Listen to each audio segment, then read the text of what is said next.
আমরা অনেকে যে বুঝি যেটা আমরা খাই, যেটা উপার্জন করি এটা রিস্ক, এটা যে একেবারেই রিস্ক নয় সেটা নয়, তবে এটা আংশিক সত্য, এটাও রিস্ক।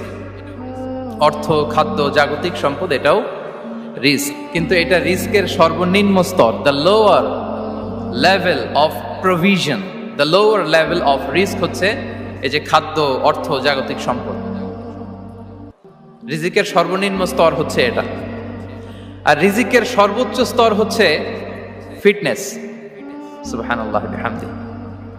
আমরা অনেকে এটাকে নেগলেক্ট করি, গুরুত্ব দেই না, কিন্তু এটাই রিজিকের সর্বোচ্চ স্তর, ফিটনেস। আপনি ফিট থাকা, অর্থাৎ ফিজিক্যাল অ্যান্ড মেন্টাল ফিটনেস, শারীরিক এবং মানসিক সুস্থতা, এটা রিজিকের সবচাইতে উচ্চতম স্তর, দ্য হায়ার স্টেজ অফ রিস্ক, প্রভিশন, সাস্টেনেন্স, ফিটনেস, সুস্বাস্থ্য, শারীরিক এবং মানসিক সুস্থতা। কারণ আমাদের স্বাস্থ্য যদি ভালো না থাকে, ফিজিক্যালি মেন্টালি যদি আমরা ফিট না হই, পৃথিবীর সব নেয়ামত আমার পায়ের সামনে হাজির করলেও আমি কিছুই উপভোগ করতে পারবো না।